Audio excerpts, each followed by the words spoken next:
As Cancer Awareness Month draws to an end, Soweto Theatre is paying tribute to cancer survivors as well as patients. Dancing Out of Cancer is a show telling the story of a survivor, acclaimed dancer Nomsa Manaka. It features traditional, urban and African contemporary dance styles. Nomsa Manaka is with us in studio, and joining us via video link is Palesa Mokomele, Head of Community Engagement and Communications at DKMS Africa. Thank you very much both to our guests for your time this afternoon. Thank you for having us. Let's start with you, and you can maybe introduce yourself and your journey to our viewers. Well, I'm a dancer, I'm a choreographer, I'm an actress. 2016, I was diagnosed with stage 4 ovarian cancer. And how it was detected was I had a cyst. And the doctor said to me, this cyst needs to be removed. And they will do a total hysterectomy. And they removed the cyst, they removed the ovary, and they found the cancer had spread all over my body. It was in my lungs, my liver, it was all over. So basically it was stage 4. And they closed me, and they couldn't continue with the op. So I did chemo, and in my deathbed, you know, my son is a poet. He said to me, Mama, you must write a book and call it Dancing Out of Cancer. I was like, I think I like that. I like that title. And I think that's the title that actually jacked me up. That's the title that made me to be where I am today. Because as I was sleeping, as I was in pain, I couldn't move. I could only move my head, you know. But Dancing Out of Cancer kept ringing in my head. And I promised myself for it. When I wake up, when I start to walk again, I'm going to dance. And I did that. And you can tell, look at me. I feel good. I'm great. Right. You mentioned the words stage 4 cancer, and then you mentioned the words deathbed. What is the connection? Stage 4 and deathbed. When you're diagnosed with cancer, stage 4 is the last stage, right? And when they say to you stage 4, they basically saying, there's nothing we can do. You know, you need to be home, to be taken care of. And that's why the two comes in, stage 4 and deathbed.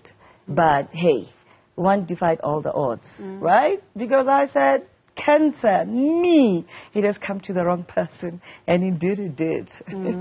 Palesa, I see you nodding in agreement. If you could please just introduce yourself to our viewers. Hi, good afternoon. My name is Palesa Mokomele. I'm from an international NGO that helps patients who have blood cancers and blood disorders by finding them a matching stem cell donor. And how is that journey in terms of finding a match? I asked maybe, and it's two different things, but there was an article that was published the other day about how South Africans are not taking up to organ donation. And so when it comes to donors for blood, in particular for cancer, how difficult, how easy, how challenging is it? I think it's difficult across the board, whether it's heart organs or stem cell donation, and actually even blood donation. Our communities are not very familiar with the service of being donors. We are, however, very encouraged by the university students in particular who have taken up the cause and who register in numbers. We know that we still have a very long way to go in terms of raising awareness, educating people, as well as getting them to commit to doing the final act, which is to actually donate. So it's still a long way to go. And that's also just because many education opportunities were not driven for our people. So we'll admit that. But we are doing the best that we can in order to support patients and to get potential lifesavers to register, because cancer is in the home. It's not far, it's inside the house. What does that mean? It means that statistically, every 72 minutes, someone in South Africa is diagnosed with a blood cancer or blood disorder.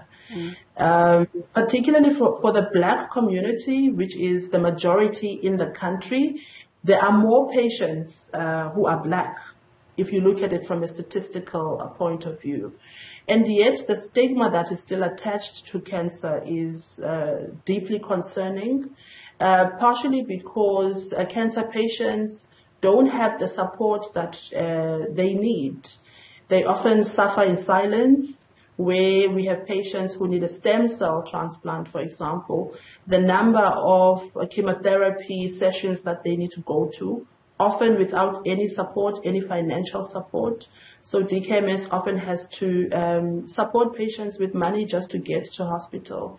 Never mind the fact that they still have this difficult journey of finding a stem cell donor.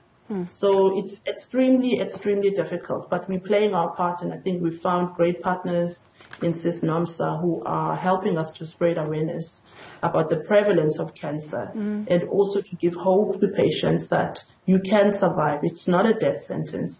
You can survive. Sis Nomsa, Palesa mentions the word education. What did you know about cancer before you were diagnosed? Nothing. I knew nothing about cancer. I knew that when you get diagnosed with cancer, death and cancer is the same word, you know, and we need to get that education across that no, actually it isn't, because one thing I know for sure is that when people get diagnosed by cancer, I mean, these are stories I had from most of the people I know that their parents didn't tell them. They're very angry with their parents, and it's because when you get diagnosed, you think you're already dying, so you want to save your kids from it. And that's where the whole thing goes wrong. With me, I was very lucky that the doctor came to me and said, I need to see you and your family. And when my family came and this guy told us, today and every day, I thank that doctor having done that. Because if he didn't, definitely I wouldn't have told my kids. I would have hidden it from them, and that's what was going to kill me. Why? Because, I mean, as I say, when you get diagnosed with cancer, they're literally saying in your head, you're going to die. And it's nothing like that. That's why I'm saying there needs to be more education. When you get diagnosed with cancer, speak about it. You know, tell everybody. Because for me, how I'm healing, how I healed, because now it's in remission, is that I speak about it freely. I volunteer. You know, you don't even have to ask me. And I think that for me is brilliant therapy, because that's how I pep myself. That's how I speak to people, and that is the thing that really, really makes me feel better. Palesa, I'm curious. You mentioned statistically it's more black people that are inflicted with cancer. Why is that? What does the research suggest? No, so just to correct that, so every 72 minutes, someone in South Africa is diagnosed. And if you look at the fact that black people make up over 80% of the population, it means that moving from a point where people often think cancer is a white or Caucasian disease, it actually is quite black, just because of the statistics and the sheer numbers of the population. Exactly. Okay. Exactly. Got you. Yeah. Got you. Nomsa, mentally, right? What does it do? Maybe for somebody who's sitting and looking at this, who just got diagnosed or who is about to get diagnosed, as Palesa says, just by the sheer numbers of the black population. What is it that someone needs to know more so when it comes to the mental aspect of it? You mentioned that your son is a poet and he's the one who came out with dancing out of cancer. And so mentally, what is it that people need to know? Firstly, you need to be surrounded by positivity. Whatever else happens, you need to be surrounded by positivity. The people around you have to be very positive. You need to have a strong mind. Your mind has to be stronger than your body. Your mind has to be stronger than cancer, right? And you know, when you talk about education, one of the biggest problems that we have is when you get diagnosed by cancer. In the black community, we don't believe that there's cancer. We think you've been bewitched. So that's the biggest hurdle that you need to get away from. If your doctor says, this is the treatment for you for cancer, please, by all means, listen to the doctor. Go and do everything like that. Google a little. not too much. A little, not too much. Dr. G. Yes. Please, Dr. G, use Dr. G. Dr. G is great, but to a certain extent. With a pinch of salt, yeah. Exactly, yeah. But engage your doctor. Talk to your doctor all the time. But the biggest thing when you're diagnosed with cancer is a positive mind.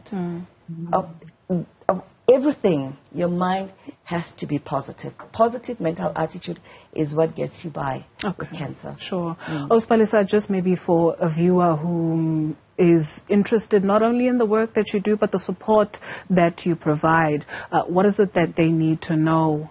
More so, what makes you eligible? What disqualifies you, if anything? Where can people find you?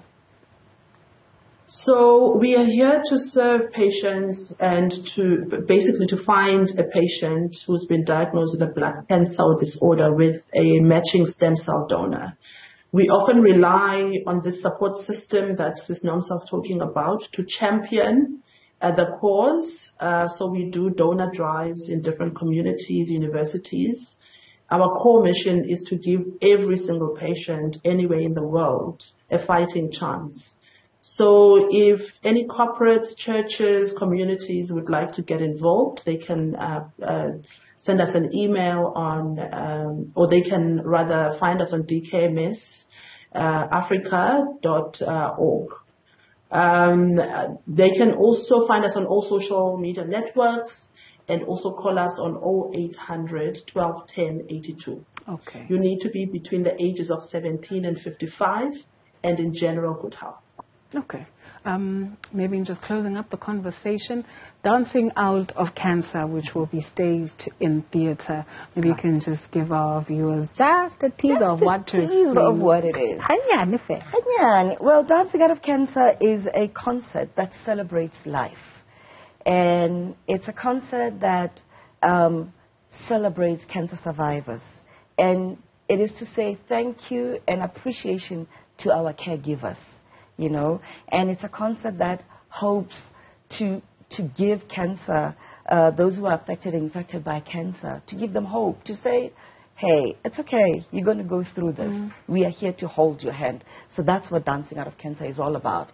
So we're doing it with music, dance, and poetry. So we have all the art forms, all the elements of the arts together.